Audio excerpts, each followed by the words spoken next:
पहिला प्रश्न, मुख्यमंत्र्यांच्या 11 वाजल्यापासून अनेक महत्त्वाच्या मीटिंग्स होत्या. पहिली मीटिंग तर केंद्रीय अर्थ विभागासोबतच होती, ती सुरू झालेली आहे का त्याबद्दल सांगा. चार्ज घेतलाय का त्याबद्दल सांगा. एक आहे की ज्या क्षणी राज्यपाल महोदयांनी आमचे आदरणीय मुख्यमंत्री शिंदेसाहेब यांना शपथ दिली त्या दिवशीच त्यांनी चार्ज घेतलेला आहे. त्याच दिवशी रात्री येऊन त्यांनी आपली पहिली कॅबिनेटसुद्धा घेतली आणि त्याच्यामुळे आज ते आपल्या कार्यालयामध्ये दाखल झालेले आहेत. आणि आपली जी संस्कृती असते त्याप्रमाणे आपण देवाची प्रार्थना करून देवाचे आशीर्वाद घेऊन आपल्या केबिनमध्ये जात असतो. आज ही केबिन सर्वसामान्य नागरिकांसाठी खुली झालेली आहे. आमच्यासाठी प्रत्येक कुठल्याही मुख्यमंत्री कार्यालयामध्ये चला तुम्ही भारतामध्ये तर बाहेर एक केबिन असते राखीव आणि त्याच्यावर लिहिलेलं असतं आमदार आणि खासदारांसाठी राखीव. आणि आम्हाला आनंद आहे की आमच्यासाठी राखीव असलेल्या केबिनमध्ये खूप वर्षानंतर आम्ही पहिल्यांदा जातोय आणि तिथं थांबून मुख्यमंत्र्यांची भेट घेतोय. याचा एक सुखद अनुभव लोकप्रतिनिधींना जसा आला तसाच तो महाराष्ट्राच्या जनतेला सुद्धा येईल याची मला खात्री आहे.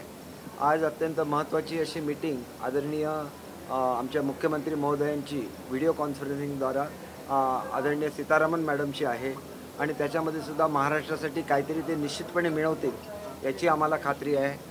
एक गोष्ट अशी आहे की आत्ता मी त्यांच्याशी चर्चा करत होतो आणि चर्चा करत असताना ते सर्वसामान्य माणसाचा कसा विचार करतात त्याचं मी एक छोटंसं उदाहरण तुम्हाला सांगतो की आत्ता माझी चर्चा झाली 1 मिनिटापूर्वी आणि त्याच्यामध्ये रिक्षावाला म्हणून हिणवणारी जी लोकं कशी असतात.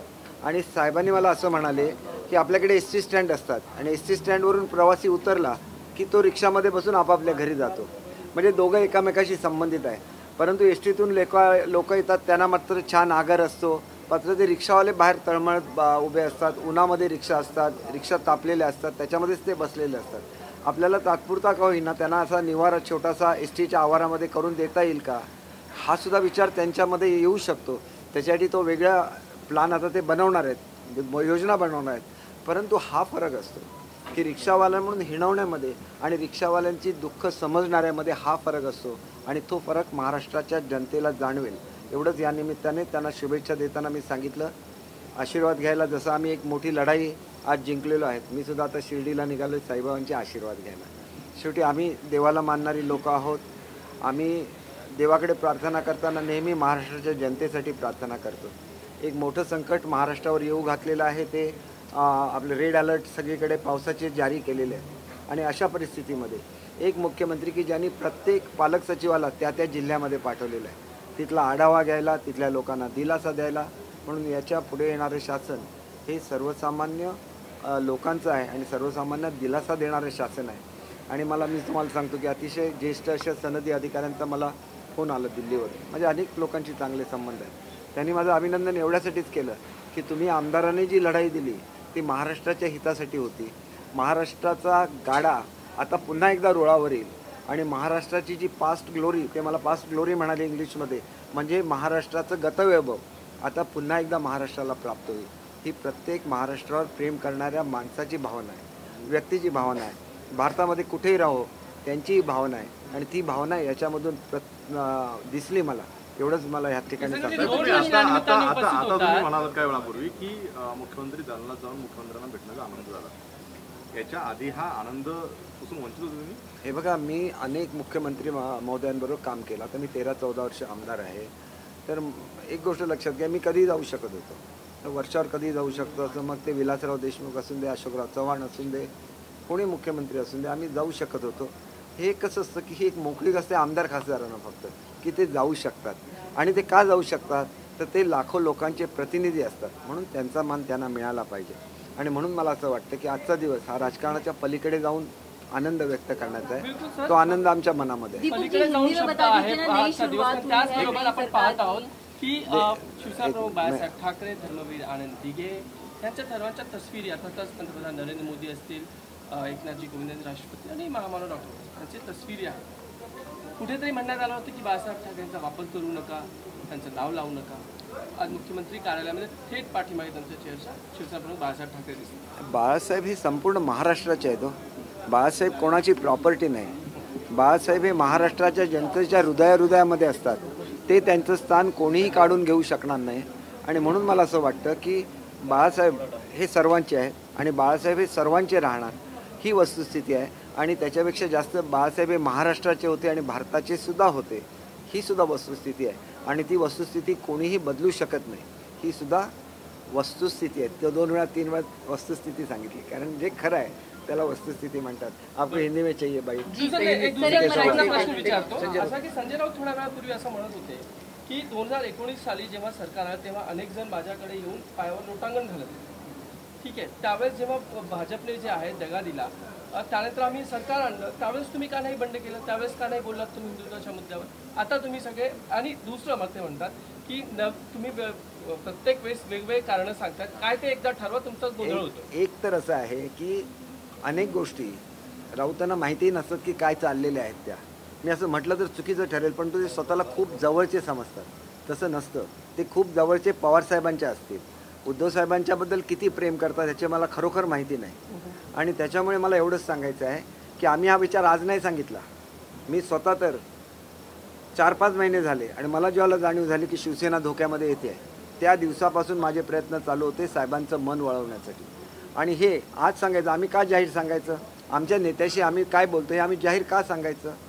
आम्हाला माहिती होतं की महाराष्ट्रामध्ये काय चालू आहे आणि आम्ही हे आमच्या नेत्यांच्या कानावर घालणार. आम्ही राऊतांच्या कानावर का घालणार, आणि त्यांच्या पायावर लोटांगण घालण्यापैकी मी कधीच नव्हतो. मी कधी मंत्री बनवा म्हणून उद्धव साहेबांना भेटलो असेल तर त्यांनी सांगावं, किंवा एकदा मंत्री होतो आणि दुसऱ्याला मंत्री करा म्हणून सांगायला कधी गेलं त्यांनी सांगावं. असं कधी होत नाही. मी जो लढा कोकणात दिला होता त्याचं लक्षात घेऊन त्यांनी जेव्हा मला पहिल्यांदा मंत्री केलं त्यावेळेला त्यांनी मला बोलवून सांगितलं की मी खरं तर तुम्हाला कॅबिनेट मंत्री करणार होतो, परंतु बरोबर जी लोक आहेत त्यांनी बाळासाहेबांच्याबरोबर काम केलं. त्याच्यामुळे माझं कर्तव्य आहे की मला थोडी कॅबिनेट मतं मिळाली, त्यामधली पहिली बाळासाहेबांच्या सहकार्यांना देणं हे माझं कर्तव्य आहे. आणि म्हणून आम्ही उद्धव साहेबांवर प्रेम करतो. उद्धव साहेबांवर प्रेम का करतो, त्यांनी हे मला बोलून दाखवलं, मला आनंद झाला. कॅबिनेट मंत्रीपद गेल्याचा आनंद होता मला. भाजपने केंद्रीय म्हणजे कॅबिनेट मंत्री बनवलं असतं, कोकणचा इन्चार्ज बनवलं असतं, कारण मोदी साहेब स्वतः मला त्यांच्या हस्ते मी प्रवेश करणार म्हणजे बोलवलं होतं मला प्रवेश करायला. परंतु ते सोडून मी शिवसेनेमध्ये ज्याला आलो त्याला आमच्यासारखी लोक हे ऐकून घेण्यासाठी आली नाहीत, म्हणून मी राऊत साहेबांचं उत्तर दिलं. नंतर मी कोणाचं उत्तर देते नाही. आज सुद्धा सांगतो की तुम्ही एका खासदाराला ज्यावेळेला काढता गटनेते पदावरून, संपूर्ण महिला वर्गाचा तुम्ही अपमान करता. 5-5 वेळा ज्यांनी तुमचा झेंडा उंच त्या ठिकाणी ठेवला, खासदार झाल्या, आज त्या भावनाताईंना तुम्ही काढलं. आम्हाला दुःख आहे ना, आम्ही ज्याला कुठेही जातो भावनाताई आल्या तिथून येणार माझी चौकशी करणार. आम्ही सुद्धा त्यांना ताई मानतो ना. खासदार आणि तुमचं राजकारण काय असेल ते असेल. तुम्ही शिंदे साहेबांना अगोदर काढलं पदावरून, गटनेते पदावरून, आणि नंतर त्यांना भेटायला तुम्ही मिलिंद नार्वेकरांना पाठवलं. हा न्याय होऊ शकत नाही. आधी जखम करायची आणि नंतर त्याच्यावर मलम लावायचं, असं ॲडवाईज करणारी जी लोकं आहेत त्यांनी खऱ्या अर्थाने शिवसेनेची हानी केलेली आहे. म्हणून आधी भावनाताईंना काढायचं त्या पदावरून, आणि भावनाताई तुमच्यापासून लांब जायला लागल्या किंवा आणि इतर खासदार जायला लागले, मग माणसं पाठवायची. याच्यापेक्षा वेळी सावध व्हा. आपल्या लोक रागावून गेलेली आहे. आपण वडीलधाऱ्या माणसांच्या भूमिकेत चला, त्यांच्या पाठीवरून हात फिरवा, एवढंच मी सांगेन. आणि मी काय सांगू शकतो, आम्ही छोटीशी लोक असतो, आम्ही काय सांगणार. दीपक जी, हिंदी में बताइए ना, सरकार की नई शुरुआत हुई है. गटामध्ये काही नजर चुकीने निर्णय झालेले आहेत. भावनाताईंची गच्छंती नजर चुकीने झालेली आहे असं म्हणता येईल का? नजर चुकली, आता नजर कोणाची चुकली मला सांगता येणार नाही. मी कसं सांगू, ते राऊत साहेबच आहेत ना तिथले. त्यांचे जे पार्लमेंटरी लीडर आहेत ते संजय राऊतच आहेत. तुम्ही त्यांना विचारा त्यांची नजर चुकली काय, मला विचारू नका.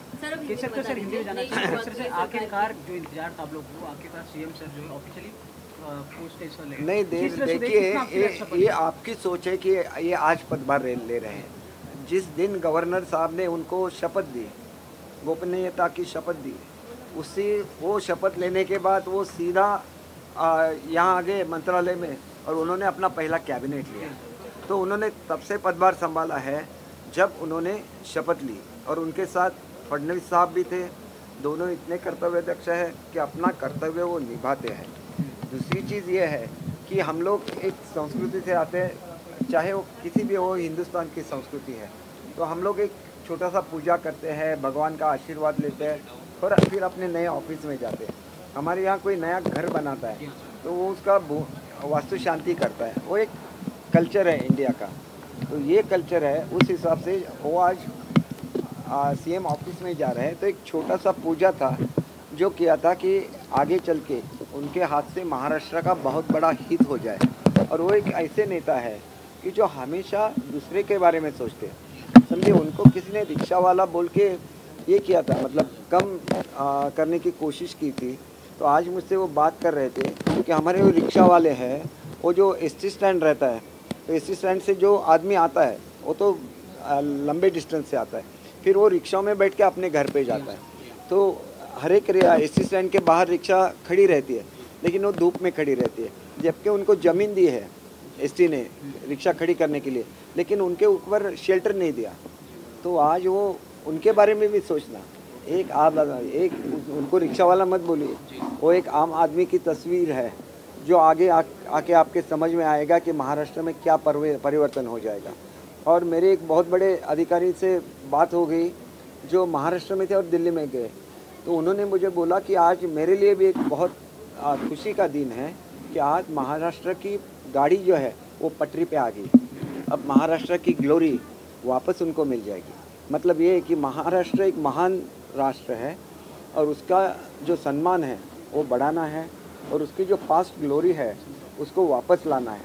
और ये हर एक की चीज़ में, चाहे वो एक आदमी हो, जो गरीब आदमी, गरीब किसान हो, या वो बड़ा से बड़ा अफसर हो, हर कोई यही सोचता है कि एडमिनिस्ट्रेशन की तरह चलना चाहिए और महाराष्ट्र को प्रोग्रेस करना चाहिए। ये पॉलिटिक्स की कुर्सी नहीं है, ये एडमिनिस्ट्रेशन की कुर्सी है और वो कुर्सी सही ढंग में चलनी चाहिए और यही हमारे लिए लोकशाही में हमारा कर्तव्य है। दीपक जी, एक सवाल है मेरा कि आपका जो शिंदे गुट है वो और भी ज़्यादा मजबूत हो रहा है, क्योंकि उद्धव ठाकरे के साथ जो विधायक है वो लोग भी आपसे जुड़ना चाहते हैं, इस तरह की जानकारी सामने आ रही है, उसको लेकर क्या कहेंगे आप?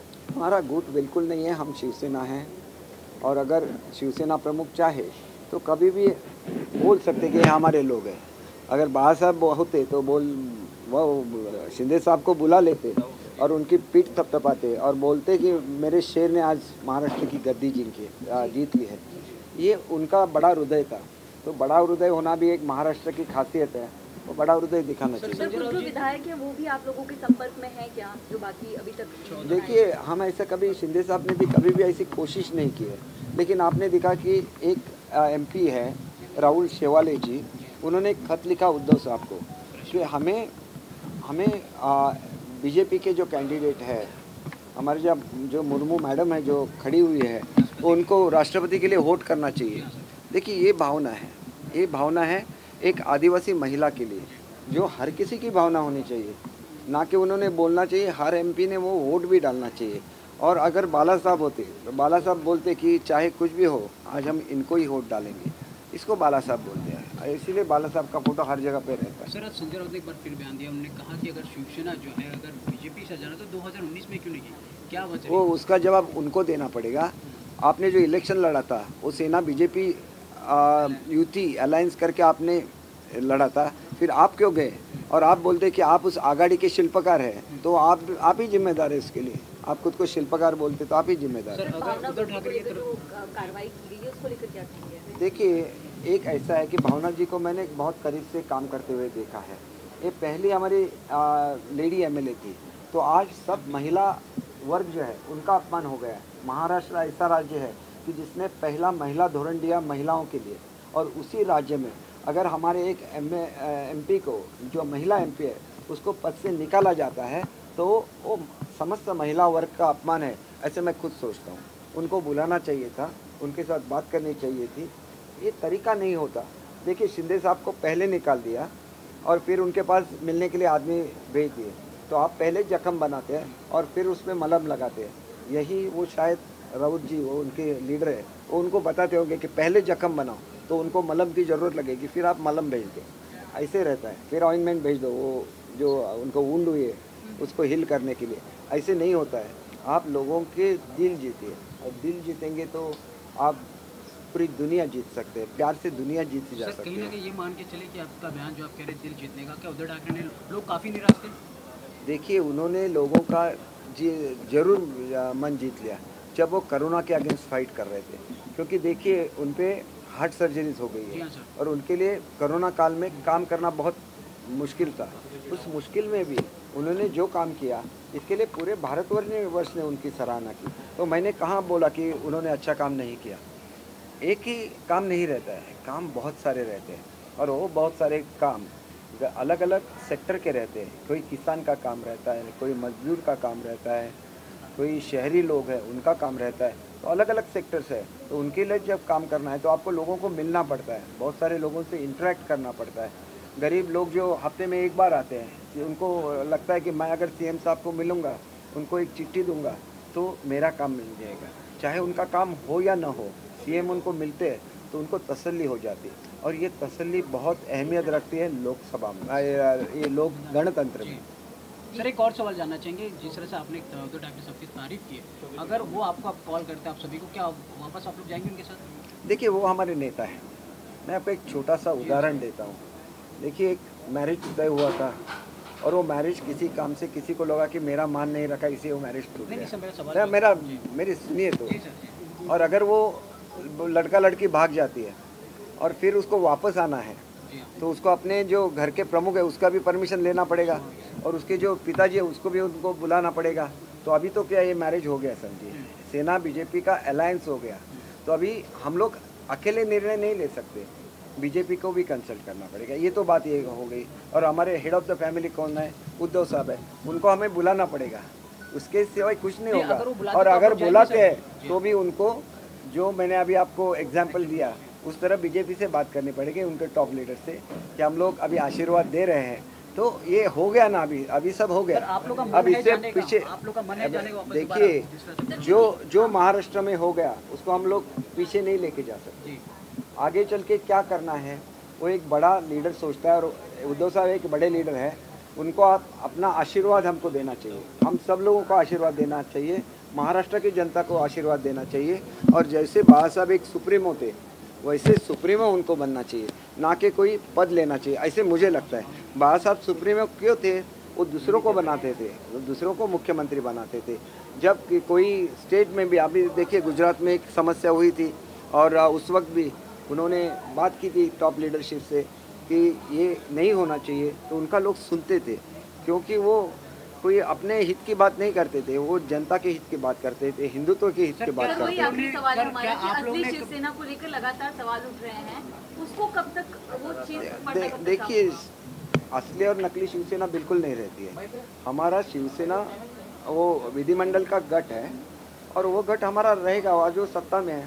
तो हम लोग आज शिवसेना बीजेपी करके सत्ता में है, उन्हें साथ में चलना है या नहीं ये उनको सोचना चाहिए, उनको आशीर्वाद देना है या नहीं वो उनको सोचना चाहिए। सर आखिरी सवाल और जानना चाहेंगे, आपने जिस तरह लड़का लड़की का उदाहरण दिया, लड़का लड़के मैंने फैमिली का उदाहरण है, मैंने लड़का लड़के का नहीं दिया। आपने भी कभी कोशिश की सर कॉल करके उनसे बात करने? नहीं तो बोलेंगे कौन लड़का है कौन लड़की है, ये भी सवाल लोग उठाएंगे। मैं आपसे जानना चाहूँगा सर, आपने कभी सामने से खुद कॉल करके बात करने की कोशिश की कि उद्धव साहब जो हुआ वापस आ जाइए, एनसीपी से अलायंस टूट गया? आप एक बार कॉल करके देखिए, आप एक बार कॉल करके देखिए आपका कॉल लगता है या नहीं। केसरकर साहेब, मुख्यमंत्र्यांच्या दालनामध्ये पहिल्यांदाच अनंत दिघे यांचा फोटो लावण्यात आलेला आहे, आपली काय भावना आहे आजच्या दिवशी? कारण आतापर्यंत या दालनांमध्ये वेगवेगळ्या विभूतींचे फोटो होते, आज पहिल्यांदा अनंत दिघे यांचं सुद्धा फोटो जो आहे तो दालनात लावण्यात आला। आपण म्हणतो गुरुर ब्रह्मा गुरुर विष्णू गुरुर्देव महेश्वरा, मग आपल्या गुरुचा फोटो आपण लावायचा नाही का?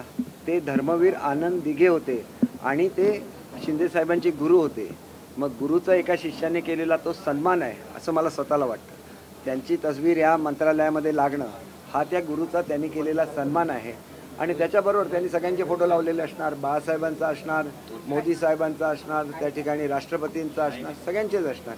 त्याच्यामुळे तो एक गुरुचा शिष्याने केलेला सन्मान आहे असं मी स्वतः समजतो। शेवटचा प्रश्न, उद्धव साहेबांनी तुम्हाला सर्वांना परत बोलवलं, तर यावरती तुमची आता भूमिका काय असणार हे मराठी? अहो भूमिका मी तुम्हाला एवढंच सांगितलं की आपण ज्याला एखाद्या कुटुंबामध्ये असा प्रसंग येतो, आणि आता काय झालेलं आहे की आम्ही ऑलरेडी सत्तेमध्ये शिंदेसाहेब आले, त्यांच्याबरोबरचे सगळे हे आणि बीजेपी एकत्र आले, म्हणजे नवीन एक कुटुंब तयार झालं। आता या कुटुंबामध्ये जर परत जायचं असेल तर त्या कुटुंबामधले आज आम्ही एकटे नाही आहोत, आमच्यावर बीजेपीसुद्धा आहेत। आम्हाला बोलवताना त्यांना बीजेपीशी सुद्धा चर्चा करायला लागेल, आम्हाला आशीर्वाद द्यायला लागेल, आणि जे कोण असं मध्यंतरी हे का घडलं आणि त्याला जे लोक जबाबदार आहेत त्यांना कुठेतरी, तुम्ही असं म्हणत नाही की शिवसेनेतून काढून टाका, पण त्यांना थोडं तरी बाजूला ठेवा। नाहीतर अनेक लोक असे आहेत की जे आम्ही ज्याला आमची कामं घेऊन यायचो त्याला काही लोक यायचे आणि सांगायचे तुम्ही आमच्याकडे ही कामे द्या, आम्ही ते उद्धव साहेबांना सांगतो। त्याच्यासाठी आम्ही आमदार नाही झालो। आमदार म्हणून आमचा अधिकार कोणाचा आहे? तर आमचे मुख्यमंत्री आमचे प्रतिनिधी असतात, आम्ही ज्याला आमचा ॲप्लिकेशन आहे तो त्यांच्या हातात देऊ। आम्हाला एक समाधान असतं की योग्य व्यक्तीच्या हातात पाठवलं आहे, कोणीतरी एजंटमध्ये येईल आणि सांगेल माझ्याकडे अर्ज द्या, तो त्याचा अधिकार नाही, तो मुख्यमंत्र्यांचा अधिकार आहे, तो कोणाला देता येत नाही, हे आपण लक्षात घ्या। तो एक भावनेचं ते बंधन आहे, हे बंधन कुठे सुटतं? सर पण तुम्हाला आता विनायकाचं दर्शन घेतलं, आज तुम्ही शिर्डीला जाताय, काय मागणं आहे? मी आभार मानायला जातोय साईबाबांचे की आमची लढाई सर्वसामान्य माणसांसाठी होती. साईबाबांच्या कृपेने ती पूर्ण झालेली आहे, म्हणून साईबाबांचे आभार मानणार आणि या सरकारकडून खूप चांगलं काम गरीब लोकांसाठी हो म्हणून प्रार्थनासुद्धा करणार. केवळ शिर्डीला नाही जाणार तर पंढरपूरला सुद्धा जाणार. मी देवभक्त आहे म्हणून असं बोलू शकतो. देव तुमच्या तोंडूतून वधवत असतो. मला एवढी बुद्धी नाही की मी हे बोलू शकेन, परंतु मी हे का बोलू शकतो? मी तुम्हाला एक उदाहरण सांगतो छोटं. तुम्हाला वाटेल की मी मोठ्या मोठ्या मुलाखती देतो. ज्याला महात्मा गांधी इंग्लंडमध्ये गेलेले होते त्याला तुम्हाला माहिती आहे विन्स्टन चर्चिल जगामध्ये सगळ्यात जास्त कोणाचा द्वेष करत असतील तर ते महात्मा गांधींचा करायचे. आणि म्हणून ते तुमच्यासारखे पत्रकार त्यांचे मित्र होते, कारण ते पंतप्रधान होते, तर ते आपल्या पत्रकारांना पाठवायचे हा प्रश्न तो विचार म्हणून. आणि त्याने एक प्रश्न महात्मा गांधींना विचारला की रेल्वे आल्यामुळे भारत देश एक झाला, त्यामुळे रेल्वे पोस्ट हे फार महत्त्वाची खाती होती. पोस्ट ऑफिस झाल्यामुळे तुमचा पूर्ण भारत देश एकामेकाला जोडला गेला, रेल्वेमुळे जोडला गेला. तुमची जी यंत्रणा आहे ज्याला आपण IAS म्हणतो, त्या काळामध्ये त्याला वेगळं नाव होतं, तर ते आम्ही घडवलं.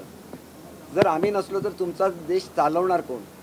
महात्मा गांधींनी 2 मिनटं विचार केला, कारण कठीण प्रश्न होता. त्यानेही सांगितलं की माझा देव माझा देश चालवेल. आणि त्यांच्या शब्दामध्ये खूप खूप गूढ असा मतितार्थ लपलेला होता. अनेक संकटं आली परंतु आपला देश तुटला नाही. याचं कारण असं आहे की आमच्यावर ज्याला संकट येतं त्याला आम्ही म्हणतो की देव परीक्षा बघतो. आम्ही ऑप्टिमिस्टिक असतो, आम्ही म्हणतो की देव चांगले दिवस दाखवेल. आणि ह्या इच्छाशक्तीने आम्हाला एकत्र ठेवलेलं आहे. तो देव कोणाचा असतो, प्रत्येक धर्माचा देव वेगवेगळा असेल, पण त्या देवामध्ये त्याची श्रद्धा हे भारतीयांचं वैशिष्ट्य आहे. आणि त्या वैशिष्ट्याने आम्हाला, म्हणून ज्याला आपण भारतीयत्व म्हणतो, हिंदुत्व म्हणतो, त्याच्यामध्ये एक मोठा अर्थ दडलेला आहे. आणि तो अर्थ त्यावेळेला महात्मा गांधींना माहिती होता. आणि त्यांनी जो सांगितला, रशियासारखी महासत्ता विघटित झाली परंतु भारत देश विघटित झाला नाही. ही ताकद जी आपल्याला एकत्र आणते आणि तो आमचा देव आहे. आणि त्या देवाचा आम्हाला अभिमान आहे. आणि म्हणून आम्ही हिंदुत्व म्हणतो आणि त्या हिंदुत्वाचा आम्ही पुरस्कार सुद्धा करतो. केसरकरचा एक शेवटचा प्रश्न. एका वृत्तपत्रात आज अशी बातमी आलेली आहे की शिंदे सरकारनं गेल्या सरकारचा साधारणतः 13,500 कोटींचा काहीतरी तो थांबवलेला आहे. तो कधीपर्यंत पास केला जाईल, काही तुम्हाला याबद्दल कल्पना? एक गोष्ट असं आहे की कुठलंही सरकार आलं की आदल्या सरकारने 6 महिन्यात किंवा 3 महिन्यात घेतलेल्या निर्णयाचं पुनर्विलोकन केलं जातं. हे पुनर्विलोकन प्रत्येक गव्हर्नमेंट करतो. आमची सेना भाजपची युती होती, परंतु महाराष्ट्र विकास आघाडी सत्तेवर आल्यानंतर 6 महिन्यातले सगळे निर्णय त्यांनी त्या ठिकाणी थोपवले. आणि मॅडम तुम्हाला सांगायला मला कदाचित वाईट वाटेल की मी एवढ्या तळमळीने का बोलतो. एक निर्णय होता, हजारो लोक आहेत ज्यांची जमीन ही महाराष्ट्र शासन म्हणून लागलेली आहे, त्याचा एक निर्णय मी करून घेतला होता. शेवटच्या दिवशी अगदी मुख्यमंत्र्यांच्याकडे रात्री गेलो, हे लागायचे होते आचारसंहिता, त्यांनी सही केली, निर्णय झाला, लोक आनंदित झाली. निर्णयाचं ज्याला पुनर्विलोकन झालं 2.5 वर्षानंतर सुद्धा अजून त्या शेतकऱ्यांना त्यांची जमीन मिळाली नाही. हे आमचं दुःख आहे. आमचं दुःख आमच्या हृदयामध्ये असतं, आम्ही कधी बोलून दाखवत नाही. पुनर्विलोकन आमचं शासन करेल त्यावेळेला वेळेवर त्याच्यावर निर्णय सुद्धा देईल आणि जे जे लोकांच्या हिताचे प्रश्न आहेत तिथं सकारात्मक निर्णय सुद्धा घेईल.